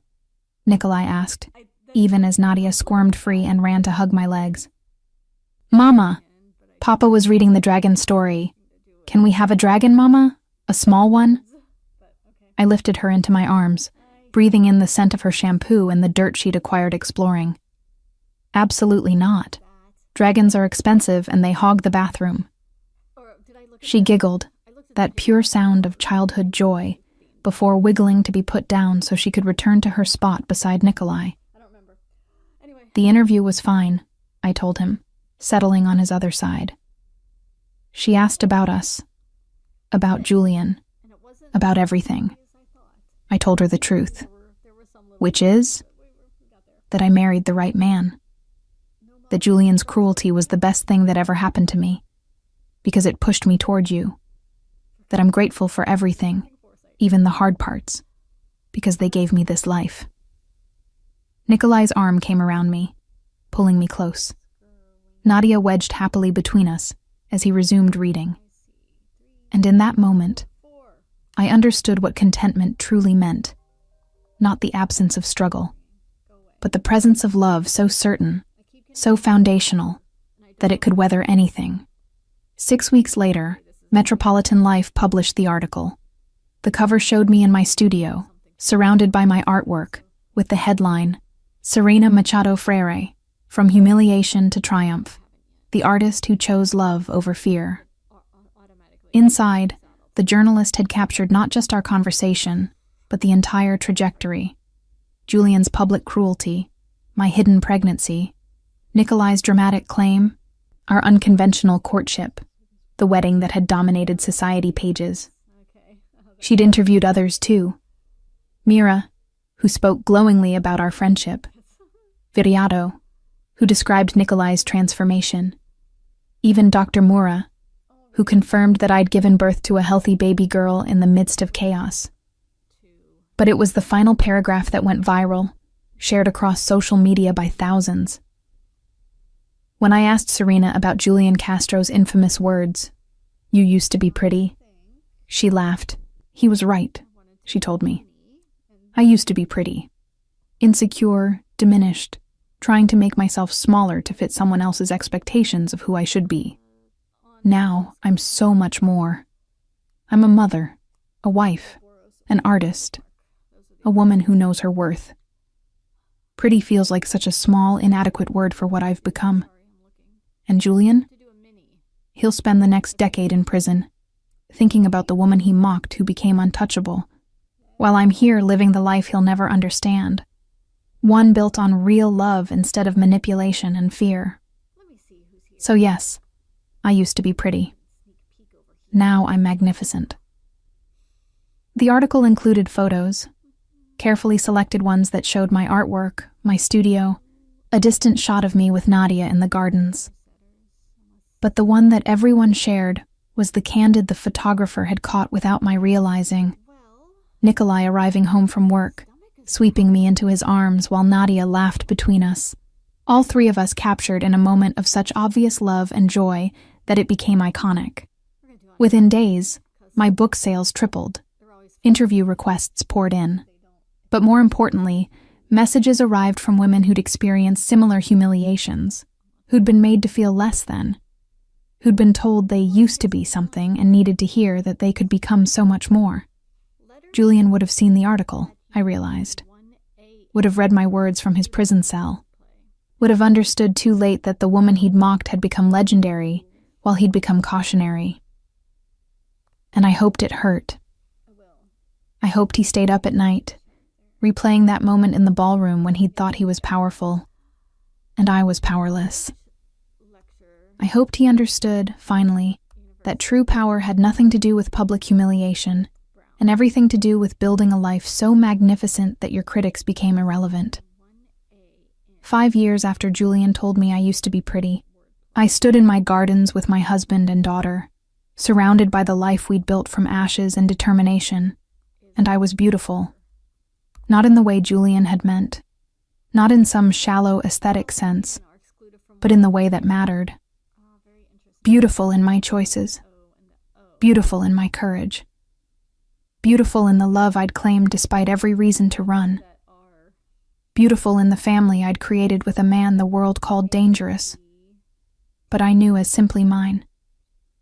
And that, I thought as Nikolai kissed me while Nadia made disgusted 5-year-old sounds and the cameras captured it all for posterity, was the best revenge of all, not destroying my enemy, but becoming so genuinely happy that his opinion ceased to matter entirely. I used to be pretty. Now I was unstoppable. And that was infinitely better. The magazine interview had been published for 3 weeks when the first letter arrived. I found it on my desk in the studio, nestled between sketches for my newest book series, a collection about a girl who discovered she was braver than anyone believed.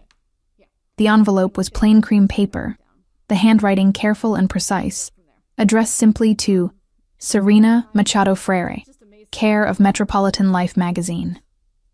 Inside, a single page filled with neat cursive. Dear Mrs. Machado Freire, I read your interview last week and cried for an hour. Not sad tears, relief tears.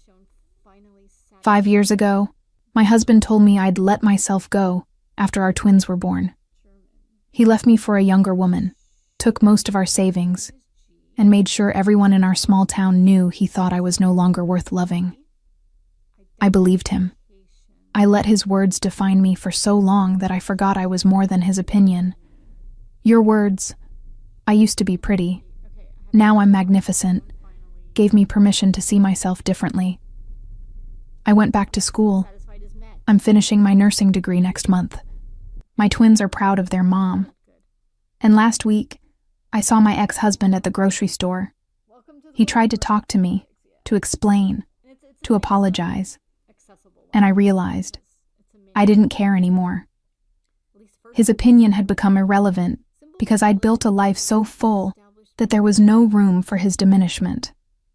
Thank you for sharing your story. Thank you for being brave enough to claim your worth publicly. You gave a voice to so many of us who needed to hear that we could become more than what we used to be. With gratitude, Rebecca M. I sat at my desk for a long time, tears streaming down my face. Rebecca's letter clutched in my hands. This was why I'd agreed to the interview despite my discomfort with publicity. This was why I'd shared the painful parts alongside the triumphant ones. By the end of the week, I'd received 43 more letters. By the end of the month, hundreds. Women who'd been told they weren't enough, who'd been diminished and dismissed and made to feel small. Women who'd found the courage to rebuild. Women who wanted to share their own transformations. You've started something, Mira observed one afternoon, watching me sort through the latest batch of mail while Nadia practiced her letters at the art table, her tongue poking out in concentration as she carefully drew the letter N. A movement, maybe. It's just letters, I protested, though my heart swelled with each story I read. It's validation. It's community. It's women realizing they're not alone. Mira picked up one of the letters, scanning it quickly. This one's from a woman in Oregon who left an abusive marriage after reading your interview. This one's from a teenager whose boyfriend told her she was getting fat. They're all looking for permission to value themselves. I looked down at the letter in my hands. From a woman in her 60s who'd been told by her own children that she was embarrassing for wanting to date again after her husband's death. She'd met someone wonderful, someone who made her feel beautiful and cherished, and my words had given her the courage to stop apologizing for her happiness. Maybe we could do something with these, I said slowly, an idea forming. Not publish them without permission, but create a space for these stories. A project that shows women they're not alone in being told they're not enough, and that there's power in redefining yourself on your own terms. Mira's eyes lit up. Like a book? A collection of stories? Or a foundation? Something that provides resources, support, scholarships for women rebuilding their lives after being diminished by people who should have loved them better. I thought of Nikolai's existing charitable foundation, the work we'd already started together. We could expand what we're already doing, make it specifically about empowering women who've been told they're not enough. That evening, I brought the idea to Nikolai over dinner, a casual affair in the breakfast nook we'd claimed as our family space, with Nadia's artwork covering the walls, and her latest creation, a painting of what she insisted was a dragon but looked more like a purple blob, drying on the counter. A foundation for women who've been diminished, he repeated, his fingers steepled beneath his chin in the gesture I'd learned meant he was thinking strategically. Focused on what specifically? Education? Job training? Legal support? All of it, I said, warming to the idea as I articulated it. Scholarships for women returning to school, job training and placement services, legal assistance for those escaping difficult situations, counseling and support groups, childcare assistance. Whatever barriers exist that keep women trapped in situations where they're told they're not enough, we help remove those barriers. Nikolai was quiet for a moment, his storm gray eyes studying me with an intensity that still made my breath catch after 5 years of marriage. Then he smiled, that rare, genuine expression that transformed his entire face. I'll have Mauro draw up the paperwork. We'll seed it with initial funding from our existing foundation. Establish a board of directors. Create a proper infrastructure. He reached across the table, taking my hand. And we'll name it after you. The Serena Initiative. Absolutely not, I protested immediately. This isn't about me. It's about all the women who saw themselves in your story, he interrupted gently. Who needed permission to value themselves that you provided. Your name carries weight now, Solnishko. Use it for good. I wanted to argue, but Nadia chose that moment to announce that her dragon was finished, and could we please hang it on the refrigerator immediately, because it was her best work ever. The conversation shifted to 5-year-old artistic ambitions, and whether purple dragons were scarier than green ones, and by the time we'd settled Nadia in bed with her favorite story about the lonely dragon who made friends, I'd almost forgotten about the foundation discussion. But Nikolai hadn't. Over the next 3 months, he worked with his usual relentless efficiency to transform my vague idea into concrete reality.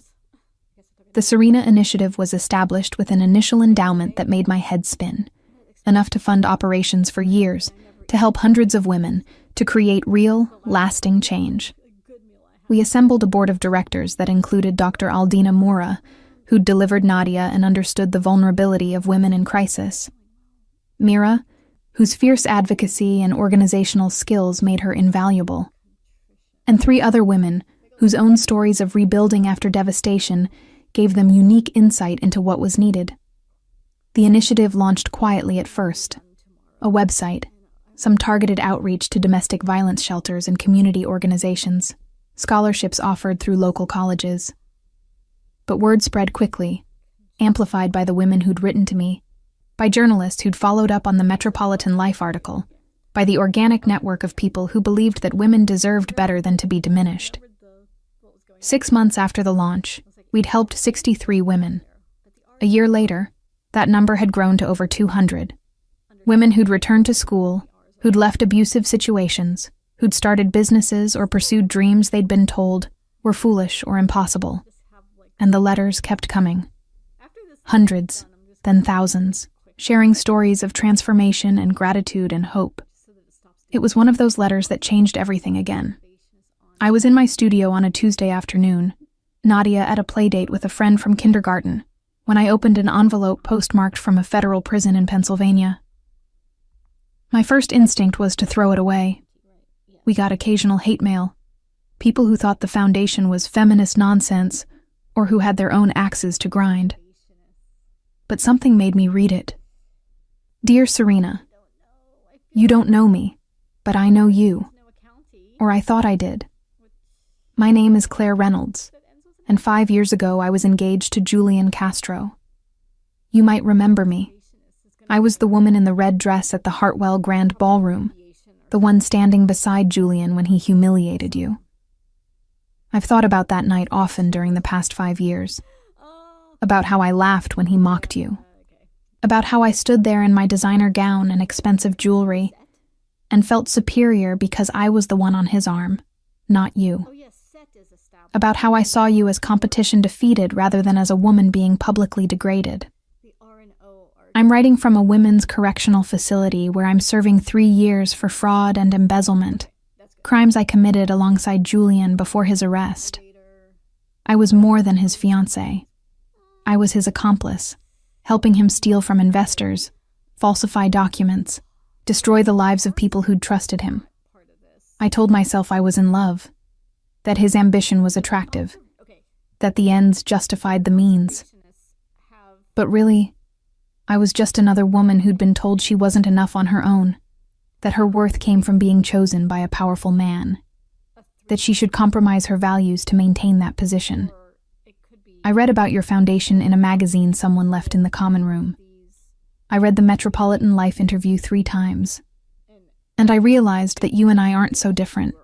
Both women who Julian tried to diminish, who he used for his own purposes. The difference is that you found someone who saw your worth and helped you see it yourself, while I attached myself to someone who encouraged my worst instincts. I don't expect forgiveness. I don't even expect a response. But I wanted you to know that your work matters. That even here, in this place, There are women who need to hear that they can become more than they were, that mistakes don't define us forever. I'm taking college courses through a prison program.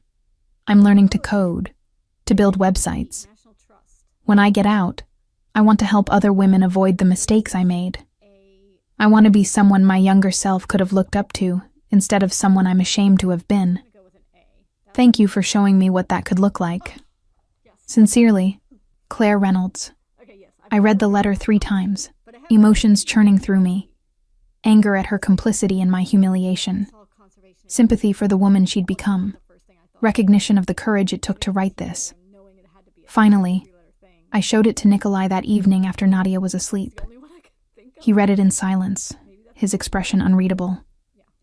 When he finished, he set it down carefully and looked at me. "What do you want to do?" "I don't know," I admitted. "Part of me wants to ignore it. She helped Julian try to destroy you, tried to hurt us. But part of me sees yourself in her," he finished quietly. "Sees a woman who made mistakes because she was looking for value in the wrong places." I nodded, tears stinging my eyes.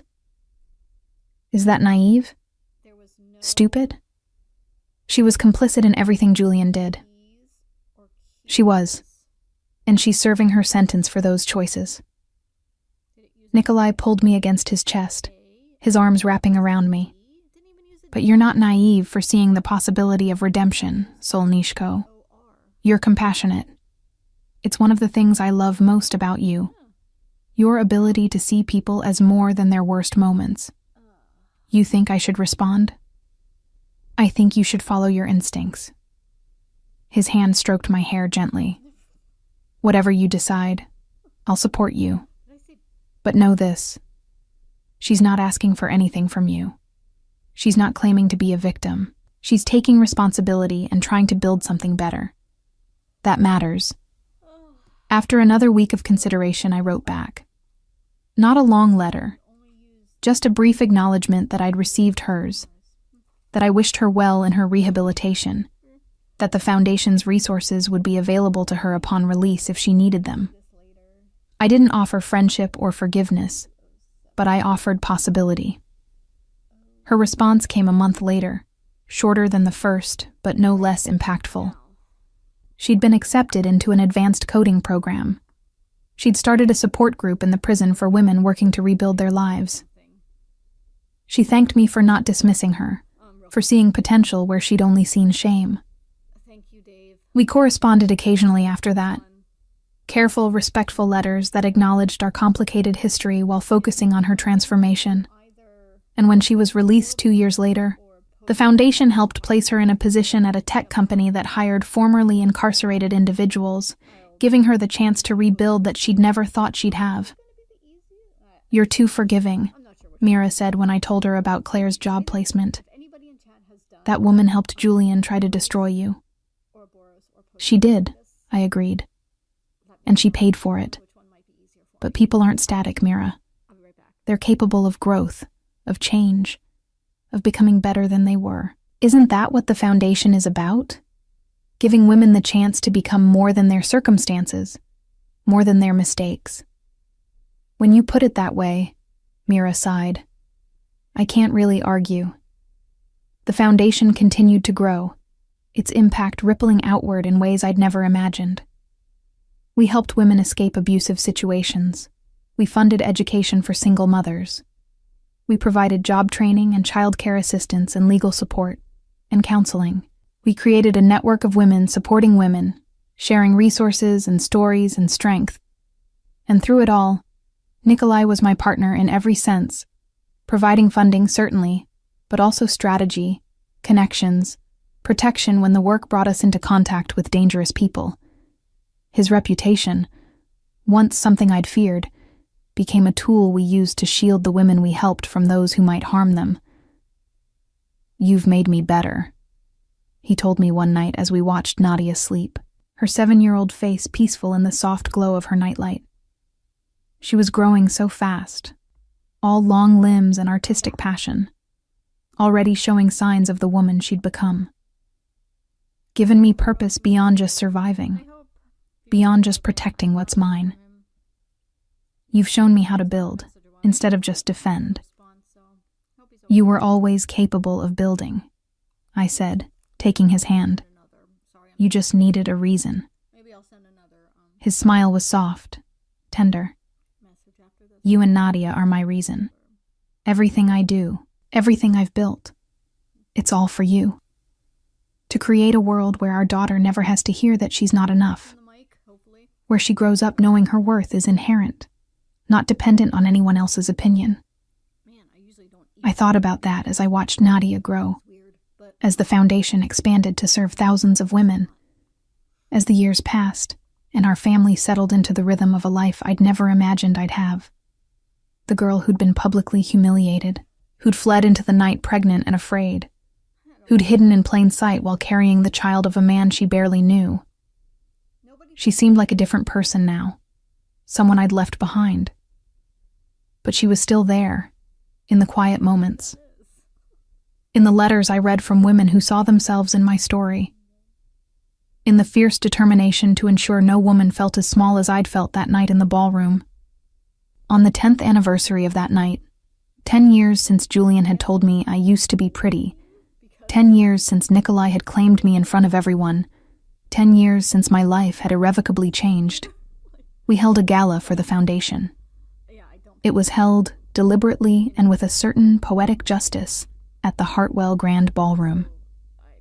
I wore a gown of deep sapphire blue, custom designed to make me feel powerful and beautiful, and entirely myself. Nikolai stood beside me in a tuxedo that emphasized his still impressive build, his hair now liberally streaked with silver that only made him more distinguished.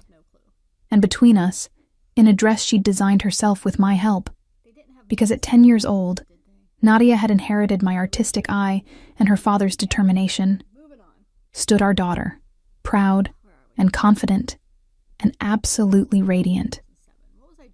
The ballroom was filled with women we'd helped, donors who'd supported our work, board members and staff and allies who believed in our mission. And somewhere in federal prison, Julian Castro was spending his 10th year of incarceration, watching from a distance as the woman he'd tried to diminish built an empire of empowerment from the ashes of his cruelty. When I took the stage to speak, I looked out at the faces gathered, women who'd rebuilt their lives, who'd reclaimed their worth, who'd become magnificent, and I felt the weight of that night 10 years ago finally lift. 10 years ago? I began, my voice steady despite the emotion threatening to overwhelm me. A man told me I used to be pretty. He meant it as an insult, a way to diminish me, to make himself feel powerful by making me feel small. And it worked, for a moment. I believed him. I felt the shame he intended me to feel. I paused, finding Nikolai's eyes in the crowd, drawing strength from the love I saw there. But that moment of shame became the catalyst for everything that followed. For finding real love instead of settling for someone who needed to diminish me to feel superior. For bringing my daughter into the world. For building this foundation that has helped thousands of women reclaim their worth. I looked at the women gathered, seeing Rebecca, who'd finished her nursing degree and now ran a clinic for underserved communities. Claire, who was 3 years into a successful tech career and mentored other formerly incarcerated women. Dozens of others whose stories had become interwoven with mine. So to Julian Castro, wherever he is, I want to say thank you. Thank you for being cruel enough to push me away from a life that would have made me small. Thank you for showing me exactly who you were before I wasted more years believing in who I hoped you'd be. Thank you for being so publicly terrible that the man who would become my husband felt compelled to claim me, to protect me, to love me in ways you never could. The ballroom erupted in applause, women standing and cheering, and I felt tears streaming down my face, not of sadness or shame, but of triumph, of completion, of absolute certainty that every painful moment had been necessary to become who I was meant to be. I used to be pretty, I finished, my voice rising above the applause. Diminished, uncertain, trying to be what someone else wanted me to be. Now I'm magnificent. And so is every woman in this room who refused to let someone else's opinion define her worth. We are all magnificent, and no one can take that from us ever again. As I stepped down from the stage, Nikolai swept me into his arms, kissing me deeply while Nadia made exaggerated gagging sounds, and the crowd cheered. And in that moment, surrounded by the family I'd chosen, and the community I'd built, and the life I'd claimed despite every obstacle, I understood with perfect clarity that Julian's cruelty hadn't broken me. It had freed me to become more than I'd ever dreamed possible. And that was the greatest revenge of all. Not destroying my enemy, but building a life so magnificent that his opinion became meaningless, his memory irrelevant, his cruelty transformed into the catalyst for more good than he'd ever done in his entire life. 10 years ago, he'd told me I used to be pretty. He was right. I had been. Now I was so much more.